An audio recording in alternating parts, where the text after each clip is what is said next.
O Manual do Mundo é uma atração patrocinada pelo Instituto Brasileiro de Informação em Ciência e Tecnologia.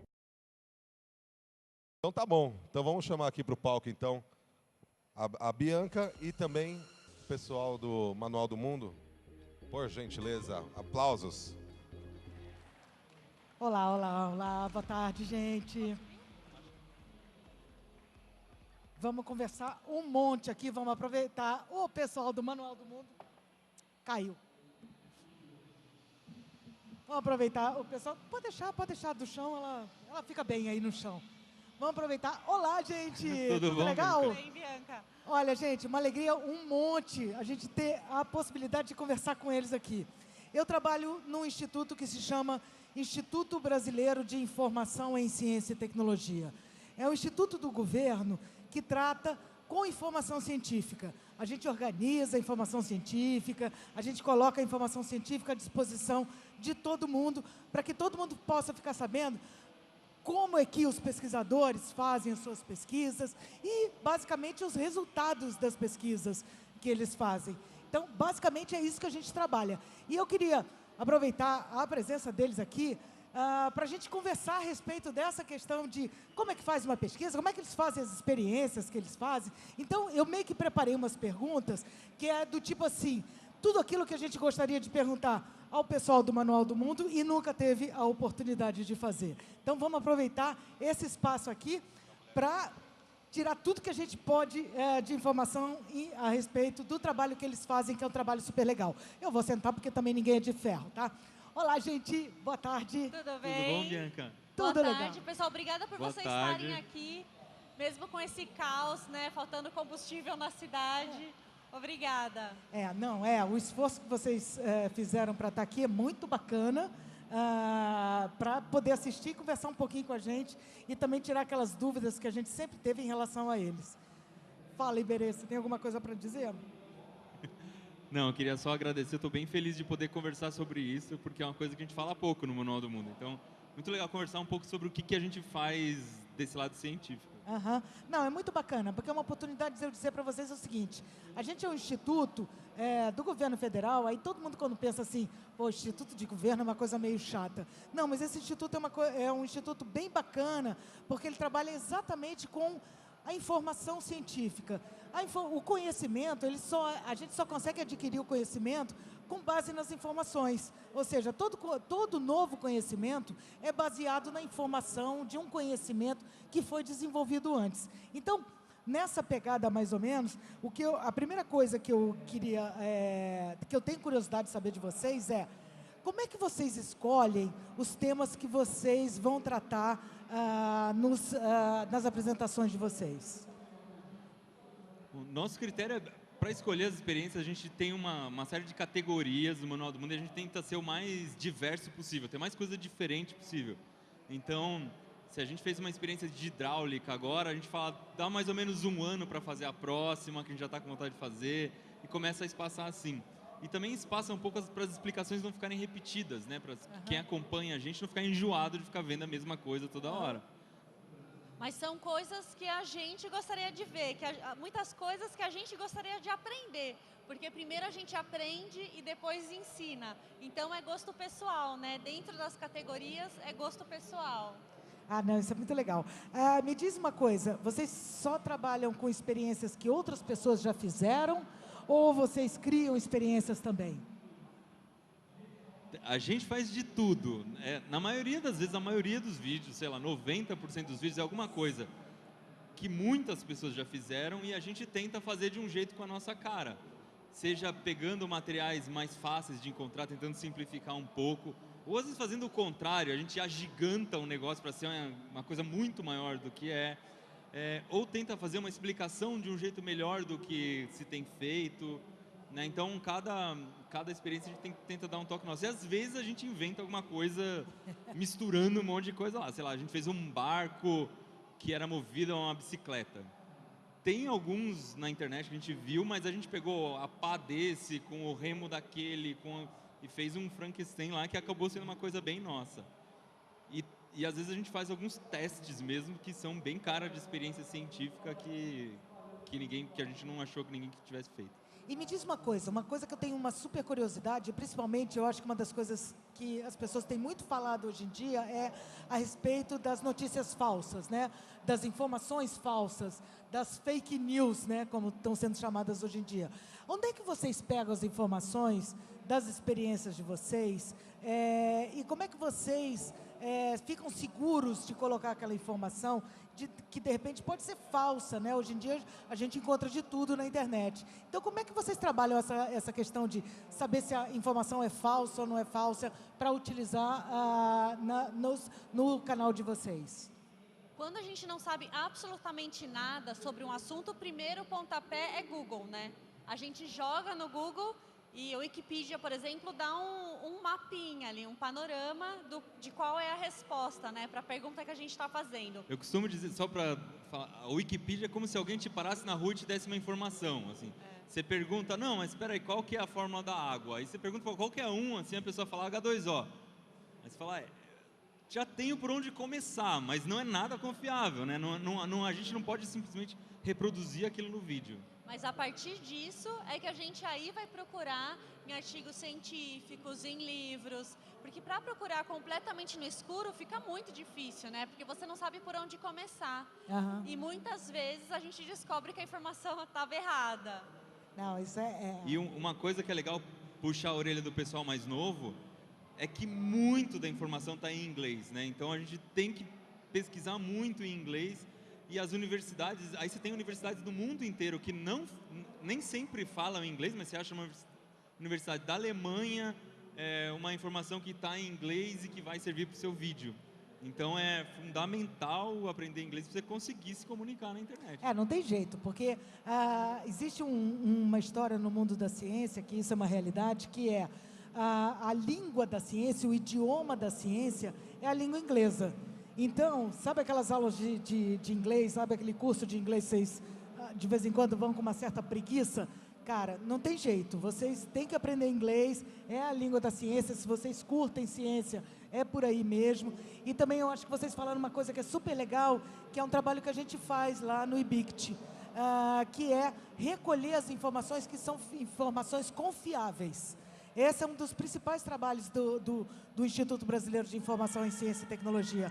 Apresentar para quem quiser, para qualquer pessoa comum, ou então pesquisadores mesmo, informação que seja correta e confiável, para que as pessoas possam fazer os seus experimentos de uma maneira mais segura. Agora, uma curiosidade. E lá os artigos, tem muito artigo em português, né? É verdade. Você consegue fazer a consulta lá em português. Exatamente, você consulta em português, você tem uma forma mais fácil de você achar. Porque o Google, ele é muito legal, isso não tem a menor dúvida. Mas o Google traz muito lixo também. Traz muita notícia que é falsa também. Então, é muito legal que tenha um instituto que trabalhe na reunião dessas informações, que são informações verdadeiras, que são informações dos cientistas mesmo, para que as pessoas possam desfrutar dessas informações. Curiosidade, lógico, eu estou entupida de curiosidade com um monte de coisa de vocês. Na casa de vocês tem muito livro de ciências? Como é que é a casa de vocês?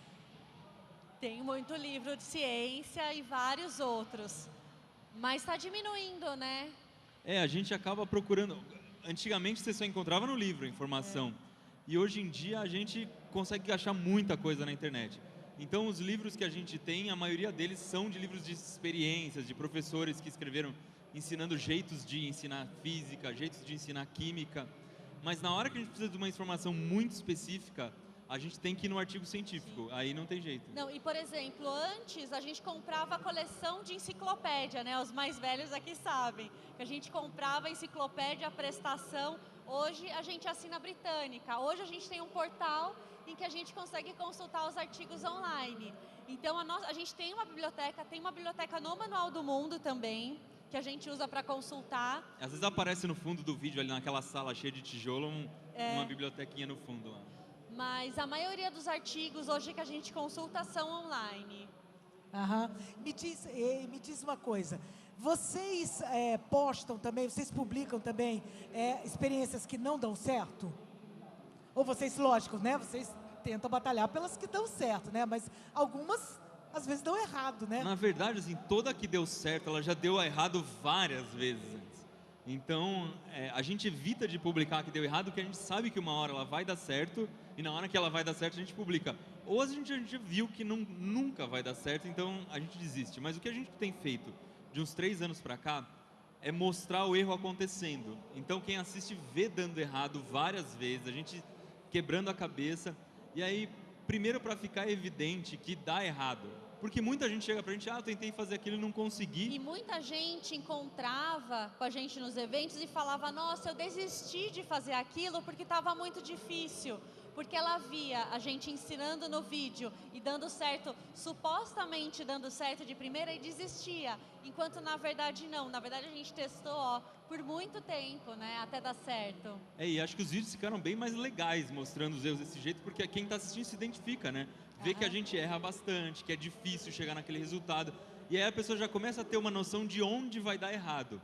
Porque hoje, com 10 anos de Manual do Mundo, quando a gente assiste um vídeo de alguma experiência, você já sabe se é falso, se é verdadeiro, se dá trabalho, se não dá, que caminho a pessoa tomou. E é legal que quem esteja assistindo a gente comece a ter essa noção também, né? De onde vai dar errado, o que é importante priorizar naquilo que está fazendo e tal. Esse caminho até chegar no resultado final, a gente tem cada vez mais explorado.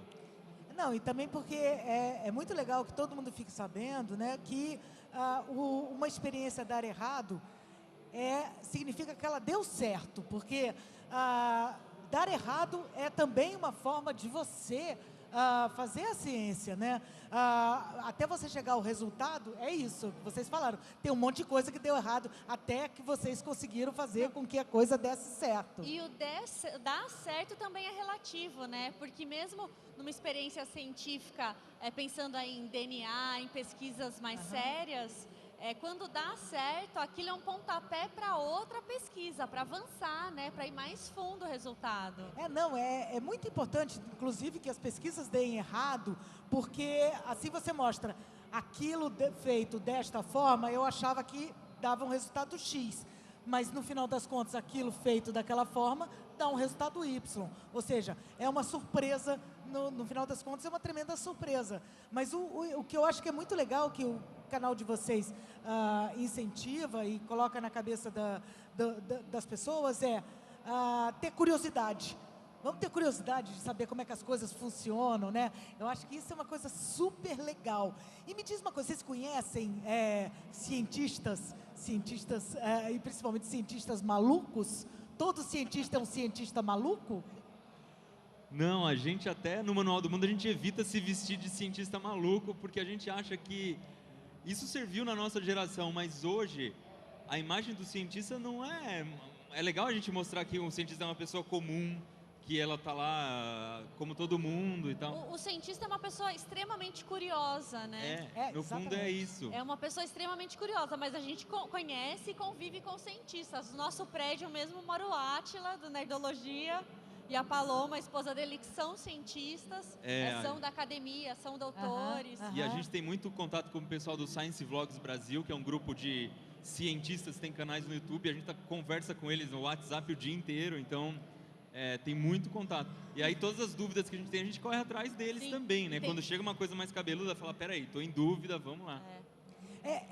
Existem várias maneiras de se chegar a um mesmo resultado, não é isso? Ou seja, e vocês, eu acho que muito do trabalho de vocês é mostrar algumas maneiras, às vezes, mais fáceis de se chegar àquele resultado. E também tirar do livro aquilo que parece uma coisa chata e trazer, né, a ciência e mostrar o quanto é bacana trabalhar com ciência, né, mexer com ciência, né, não? Eu acho que essa é uma parte que vocês trazem para as pessoas que são muito forte na formação da molecada, da criançada, né? Me diz uma coisa, qual é o cientista que você acha mais legal? Cada um de vocês dois. Vocês têm algum cientista que vocês dizem, não, esse é meu ídolo? Não sei, O cientista Chega. atual ou que pode ser que já Sei morreu? lá, qualquer um. Não, mas então eu da gosto do história. Newton. Do Carl O Newton é Sagan. o meu, tipo, tá lá em cima. É que eu sei que para cada área você tem um, né? Aham. Isso que é incrível também da ciência. É. Exatamente, não, é uma coisa super aberta, né? Ou seja, Eu gosto muito de exploração espacial, de nave, de satélite, foguete. E o Newton foi o cara que descreveu a órbita, né? Começou a descrever a gravidade. Ele meio que abriu as portas desse universo. Então, para mim, é o cara que chutou a primeira bola lá nessa E história. para quem ainda não foi, dá para visitar o avião, né? Que tá ali Para quem exposto, curte que tá isso aí, também tem um incrível. Gripen ali, não sei se vocês já viram. ah, não, legal. O que é muito legal é a gente parar e colocar na cabeça de todo mundo que a ciência é alguma coisa que você vai construindo, né? Alguém colocou um tijolinho aqui, vem a próxima experiência, o resultado daquela experiência é mais um tijolinho para ir criando casas imensas a respeito de temas os mais variados, não é isso? Como é que vocês se relacionam no dia a dia de vocês? Tem muita curiosidade que pinta, que aparece, de vocês estarem no dia normal de vocês. Pessoas comuns, como vocês, que são pessoas comuns, no dia a dia acontecem coisas que... Como é que a gente faz isso? Por que aconteceu exatamente esse tipo de coisa? É por aí que vocês vão também observando e dizer, poderia ser legal trabalhar com isso? Sim, acho que sim. Eu acho que a base do Manual do Mundo é essa, né? Porque o Manual do Mundo ele começou da nossa vontade de compartilhar conhecimento. Isso do nosso repertório pessoal lá do interior.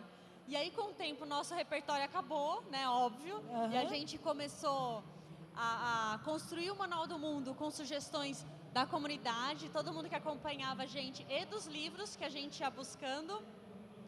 E ao longo desses anos a gente foi mudando as categorias e hoje tem uma incrível que eu acho que assim fecha essa pergunta, que é a série Bora Ver, em que a gente visita lugares em que todas as pautas elas são escolhidas assim por gosto totalmente pessoal, que a gente fala não, eu quero saber como o gelo seco é feito, eu quero saber como o caixão é feito, eu quero saber como a bolinha de gude é feita. Todas as pautas, elas são escolhidas pelo nosso gosto pessoal, pela nossa curiosidade. E indo para outro lado, também pensando por outro lado na nossa vida pessoal, a gente acaba usando muito o método Manual do Mundo. Então, vou dar um exemplo. A gente precisava construir uma irrigação para umas plantas que tinha em casa. Aí eu falei, não, vou fazer uma irrigação por gotejamento. Aí eu fiz uma que descia por gravidade da caixa d'água, ia até a planta e ficava pingando o dia inteiro. Aí eu comecei a descobrir que o sal que tinha na água, ele secava ali, começava a criar uma estalactite no ponto em que a água estava descendo.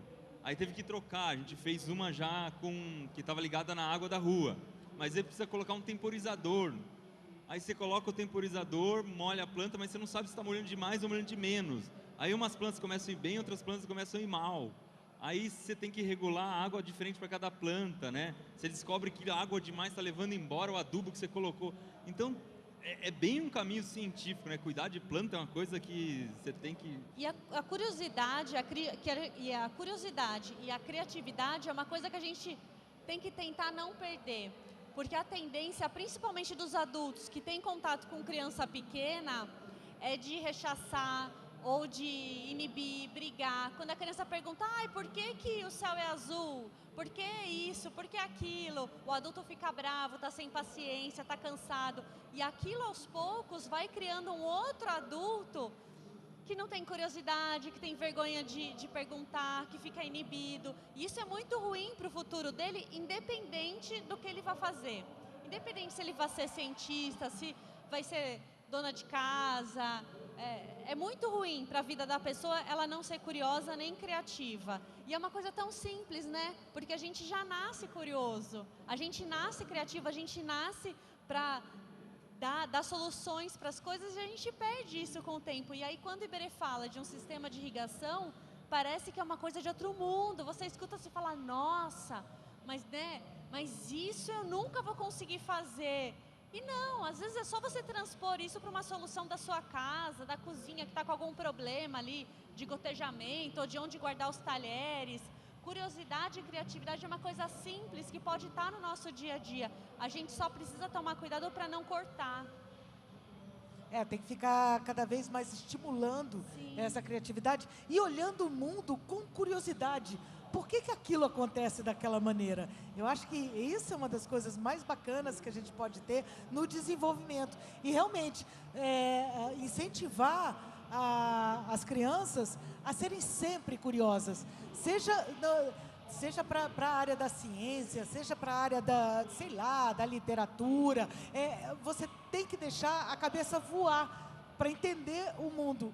Inclusive para entender que a sua cabeça voando vai te abrir um mundo que você antes não conhecia. Então, a ciência é mais ou menos isso, né? É você trabalhar o seu dia a dia, entender o mundo e não somente esperar que o mundo aconteça sem a gente saber exatamente o porquê, né? E a ciência só vem da curiosidade, né? Exatamente. Veio de uma pergunta, de uma curiosidade de alguém. É incrível. E me diz uma coisa, como é que é a relação de vocês? Existem sugestões de experiências? As pessoas enviam para vocês? Eu queria saber por que isso é de tal coisa, acontece de tal maneira? Muita coisa. A gente recebe, sei lá, uns 30 e-mails por dia de gente pedindo alguma coisa. E a gente tenta fazer tudo, né? A princípio, a gente quer resolver todos os problemas. E às vezes a gente percebe que tem uma onda de gente querendo a mesma coisa, querendo que a gente faça a mesma experiência. E também na internet acontece muito de coisa falsa, né? Uma onda de coisa falsa. Por exemplo, agora que está sem gasolina aí, tem uma onda do carro movido a água, né? O motor perpétuo. Esses dias eu fiz um vídeo, o menino publicou, eu acho muito legal, eles não têm medo de me perguntar coisa absurda. Então, tinha um carro com um guindaste, um imã na frente do carro e um para-choque de aço bem grosso, assim. Ele falou, por que esse carro não é puxado pelo imã, né? Por que a gente não cria um carro que anda para sempre, puxado pelo imã que está na frente dele, e aí andar para... Aí eu fiz um vídeo explicando por que isso não é possível, né? Por que esse carro não dá certo.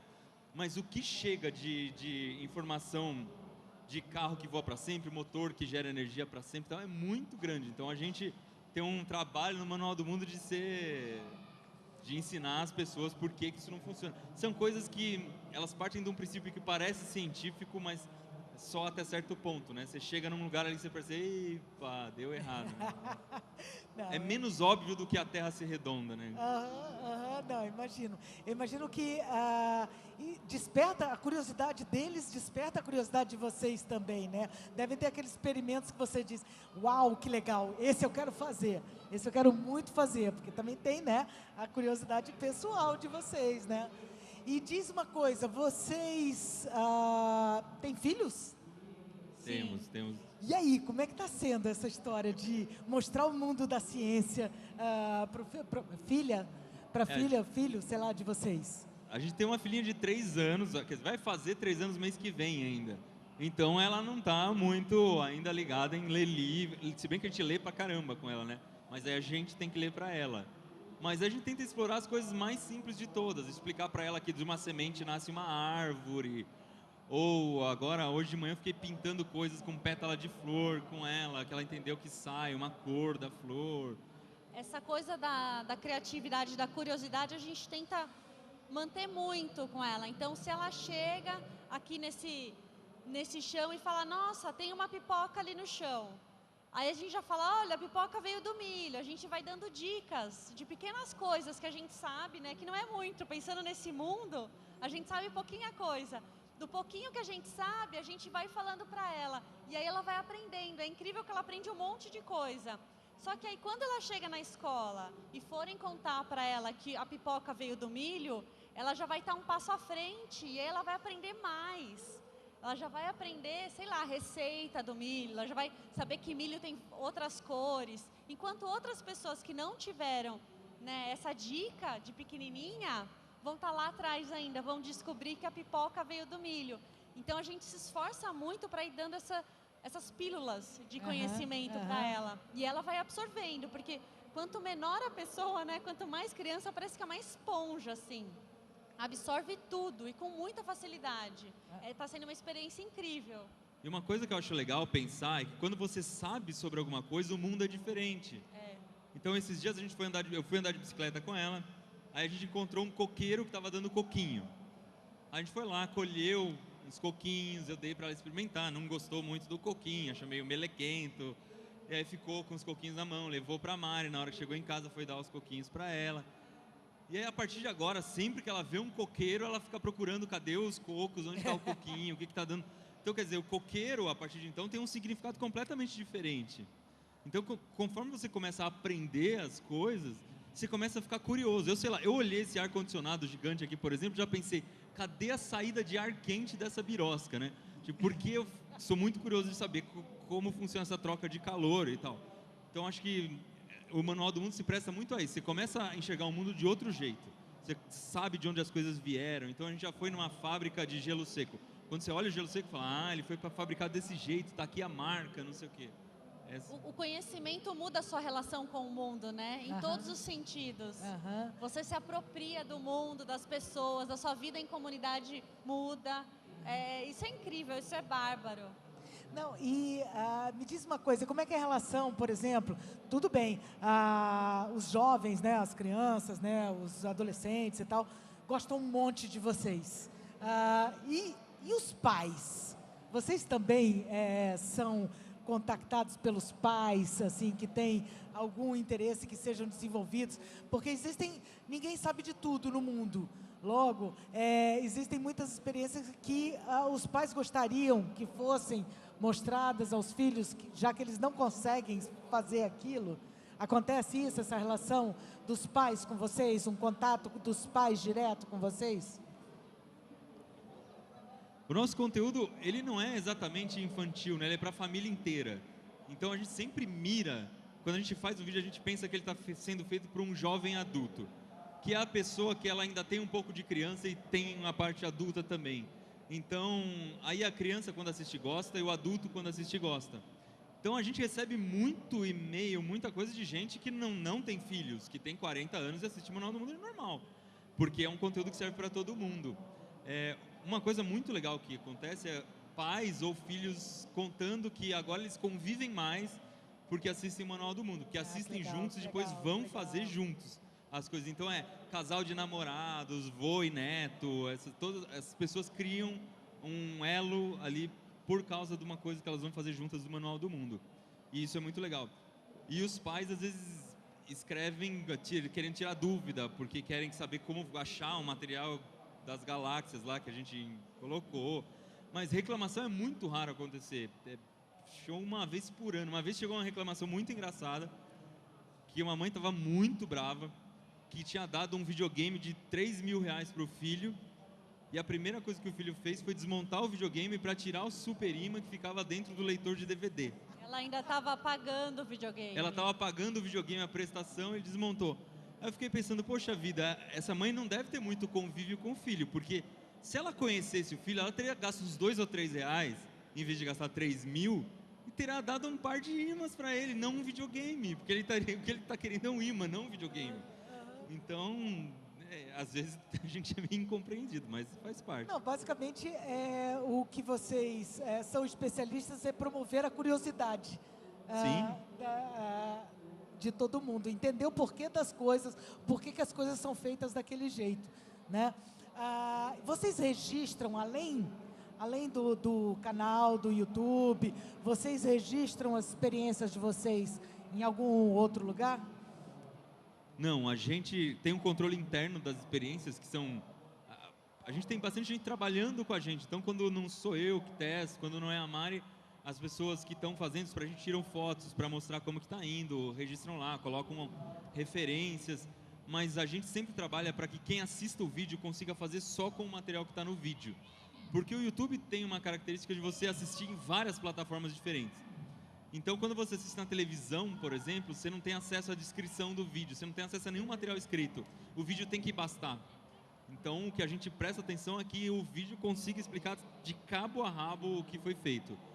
E aí tem muito recurso legal de vídeo, que às vezes você não precisa nem falar, a pessoa está vendo o que está acontecendo, então você não precisa ficar descrevendo tão bem assim, porque está óbvio na imagem, né? E a gente acha que essa linguagem tem funcionado bem, né? O mundo vídeo. Mas isso é para o nosso propósito, né? Que é o de compartilhar conhecimento, experiências em vídeo. Mas se a pessoa vai fazer o experimento lá em livro ou pela internet, aí tem que registrar direitinho, passo a passo em sites, né? Em site, em paper, o que for. Não, porque é aquilo que a gente estava falando, né? O conhecimento, ele tem que ser registrado para que outras pessoas possam ter acesso àquele conhecimento.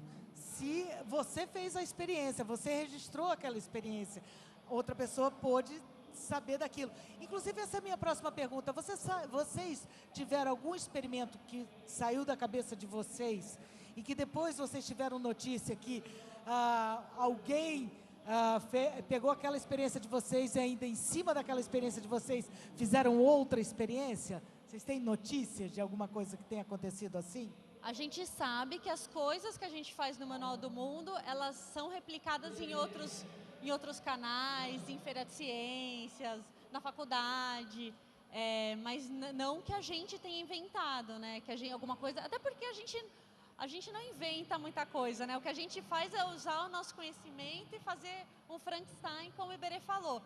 Algumas vezes a gente até descobre a resposta daquilo, pelo nosso repertório. Tem uma mágica que a gente descobriu, O segredo dela pelo nosso repertório de física. É uma mágica de verdade, que os mágicos faziam mesmo. E a gente publicou no canal, os mágicos queriam matar a gente, porque a gente não sabia se era o segredo certo ou não, mas a gente conseguiu fazer. A gente deu uma solução para a mágica, né? A gente não sabia se era daquele jeito, por causa da física. Quem assiste o Manual do Mundo é aquela mágica do lenço tonelada. Mas o que você falou, a gente vê muito. Mandam foto pra gente, marcam a gente no Instagram nas experiências que fazem.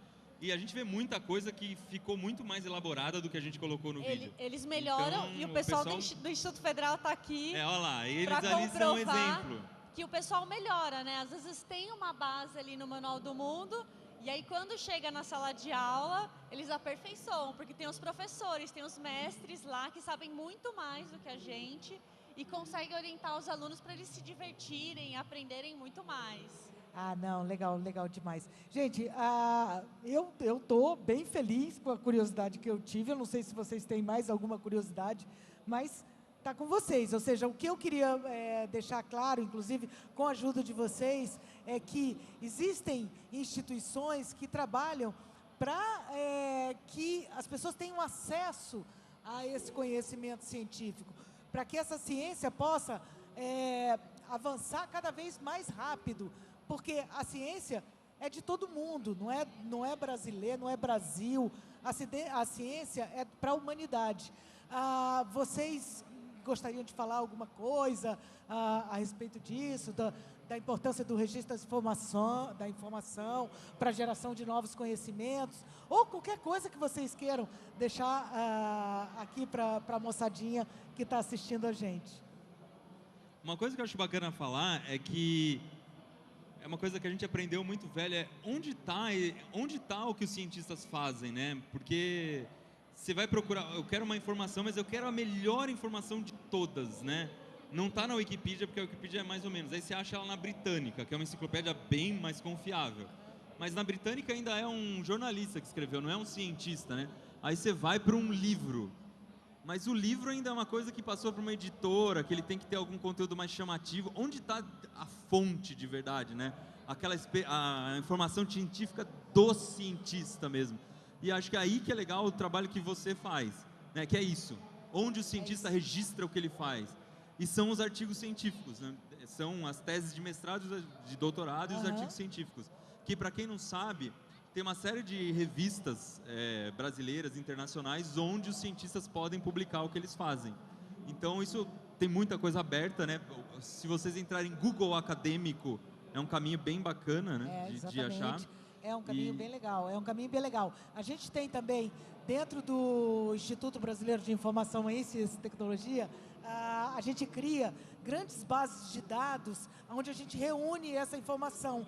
Então, a probabilidade de você encontrar uma informação que seguramente será uma informação confiável, de qualidade, são em bases de dados dessa natureza, porque você não vai ter ali fake news, entendeu? Você não vai ter informações falsas ali dentro. A informação que você vai ter é uma informação do próprio pesquisador que disse, olha, eu fiz a experiência e o resultado foi esse daqui. Então, é por isso que eu acho que esse trabalho que a gente queria trazer a vocês, o IBICT, queria trazer vocês para conversar com vocês, porque o trabalho que vocês fazem é um trabalho genial, porque vocês estão incentivando a que se viva mais ciência, se faça mais experimentos, se conviva com a ciência e vê que a ciência é algo muito legal e não precisa ser um cientista maluco para poder curtir o trabalho da ciência. Para que a gente possa entender como o mundo funciona, é só a gente ter curiosidade de saber como ele funciona. E essa curiosidade, ela se manifesta através das experiências que a gente faz. O porquê que o céu azul, como você falou, né? Entender o porquê das coisas. Basicamente, é o porquê das coisas. E eu acho que o trabalho que vocês fazem é um trabalho lindo, um trabalho super legal, porque vocês estão, de alguma maneira, incentivando a curiosidade de todo mundo e vocês estão mostrando um caminho que, no final das contas, vai levar ao que o Instituto Brasileiro de Informação em Ciência e Tecnologia faz. Vai levar as pessoas a chegar nessas fontes que são reunidas para a gente. Então, em termos assim, de governo, eu posso dizer, governo não é só aquela coisa chata, entendeu? Governo tem uma coisa que é bacana também, tem instituições que trabalham com coisas que são muito bacanas, muito importantes, e uma delas é a ciência. E a nossa ideia de trazer vocês aqui, principalmente na GRINC, era, pô, gente, estamos juntos, obrigada pelo trabalho que vocês fazem e nós somos fonte, estamos juntos e misturados nessa caminhada em prol da ciência. Então, só agradecer, brigadão a todos vocês. Obrigada. Obrigado, Bianca, obrigado mesmo.